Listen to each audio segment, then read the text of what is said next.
Hey guys, what is up? Fluffy Ninja from FN13 Productions, and I don't know if this is going to be like a vlog or something similar to that, but I just want to tell you about an experience that I had the other day. I was at Warp Sports, and this little kid came in, and he wanted to know about pump play, about learning to play pump, and I was like, well, most people's first pump guns, they don't, dive right into it. They get a cheaper pump gun. And he was like, well, I want to get this one. And he pulled up on his phone the Izodin Chaos. Not the new one that's coming out that they released at Extravaganza, but the old one that was not that great. The one that had the double trigger for no reason, didn't have an auto trigger, the clamping feed neck wasn't that great. It had the like ball retention system, whatever. I have one over there somewhere. It doesn't really work that great, but I have one. But he was like, well, that's what I'm thinking about getting. I was like, well, if you want to get into pump play, you want your experience to be a good one. And most of my friends that play pump know that you always want a good pump gun for your first pump gun experience, whether or not it's yours or you're borrowing it from somebody else. He plays out at Blast Camp all the time. And he told me that, and I was like, well, do you know Andy? Because Andy is probably about his age, they're the same height, so I would assume that they're around the same age. He was like, yeah, I know Andy, and I was like, well, he's got a sniper in his bag, and usually whoever asks, he's nice enough to let them use it, and that's kind of what paintball is all about, right? If you don't have a certain gun that you want to use, chances are you're going to meet somebody down the road that has one. That's why a lot of people ask me all the time, why do you buy the lower end paintball guns? Like, why did you buy an ETHA, an E-Tech, the minis, the axes, and stuff like that? Because I know that's what beginners are looking at to get into paintball. Like, why did I buy the Izodin Chaos? Or why did Izodin send me the first Izodin Chaos? Because I knew somebody had to try it. Somebody had to figure out what was wrong with it. And when they sent me my first one, which was like the gold and black one, it was like one of the limited edition ones. And it was very cool of them to send that to me. I tried it and I was like, dude, you got to work on this. This is not going to let people get into pump play. But anyway, back to the story. He was like, well, I want to try, the Izodin. I was like, I wouldn't, just because I want you to like playing pump. I want you to enjoy your experience playing pump. So try, like I said, try Andy, see if he'll let you borrow his sniper, or there's a bunch of other people at fields all over the place that have a backup pump gun in their gear bag or in their car, and it's like, oh yeah, here, go ahead and try it. I'm not using it, go ahead, take it out for an hour, see if you like it, and if you do, then you don't have to go out and buy the $350 pump gun when chances are somebody else already has one, and chances are they'll probably let you use it. That's what paintball is all about, is the camaraderie between players. That, hey man, that's a really nice LV1. Well, here, go ahead and take it, see if you like shooting it. If you do, start saving up your money and buy one. But until then, go ahead and use mine. Or, that's what we're all about. It really is. So yeah, he was like, well, what other pump guns are out there for, cheaper? I took out my Hammer 7, it's still in my car, but it's not even a pump gun anymore. I put the little bolt action thing on there, and while it's a cool little feature, it does kind of take away from the whole pump aspect of it. But he looked at it and he goes, I don't know, I like the speedball look of pump play. And I was like, that's fine, but if you want that, you're going to have to pay for it. The sniper, so far has been the cheapest good pump gun that I've found, and I believe it's at $350 or $400 or something like that. Then there's the Bob Long MVP, which is, $600-700, or is it $8? I don't know, it's expensive.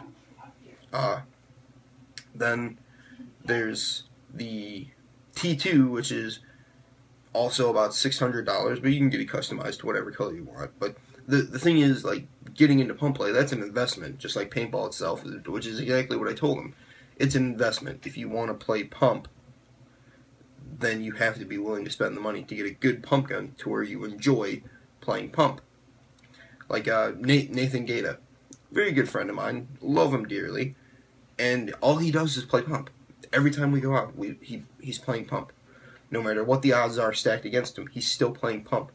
And I think, like, from like listening to what he said, and like from the parts that he has on his pump gun and the things that he still wants to do to his pump gun, I want to say he got it for like $300. I think, like the original.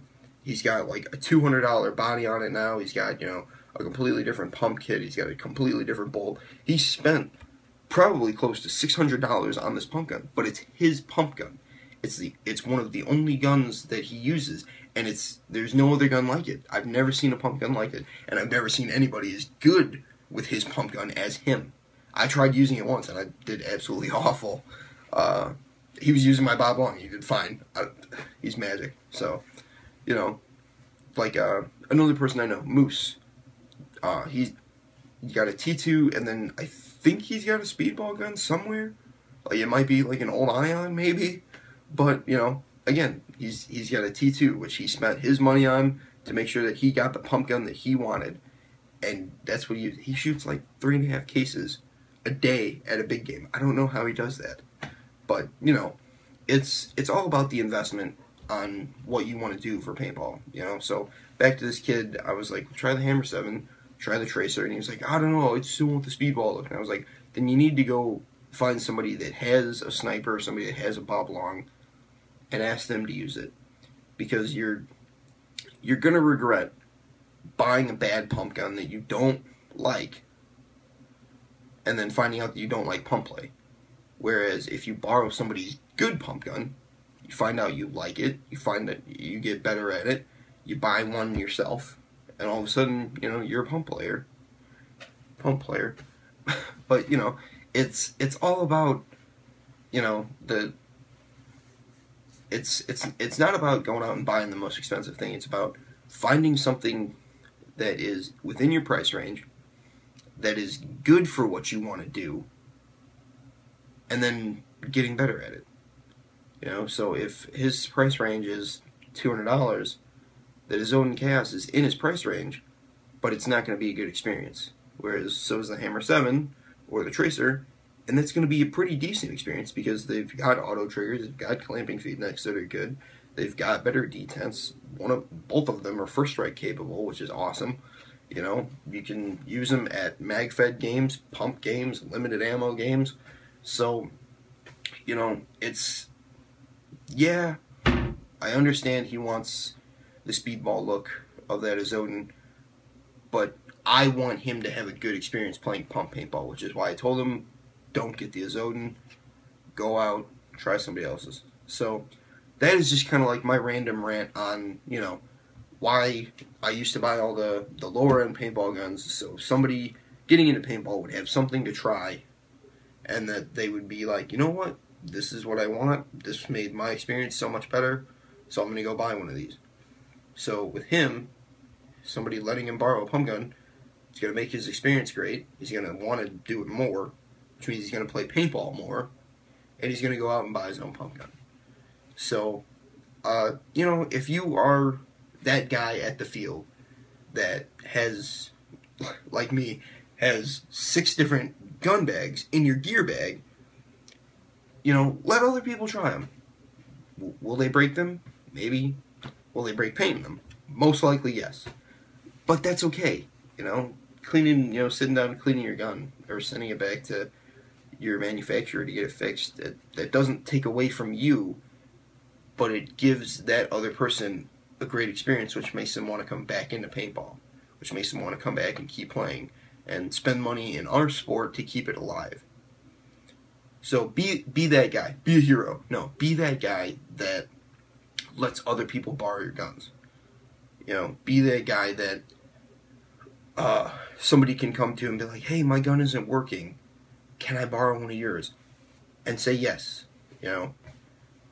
I always have at least 4 guns in the car, just in case somebody's like, hey, I need I need a gun, my axe went down, or my mini isn't working right because it's too cold. I'm like, well, here's an LV1, here's a Geo, here's something that's, way past what you have right now that is going to make your paintball experience even more enjoyable. So that is all for this video. This ran a lot longer than I thought it would, but I just kind of had to get that thought off my mind. So thank you guys very much for watching, and I'll catch you in the next video.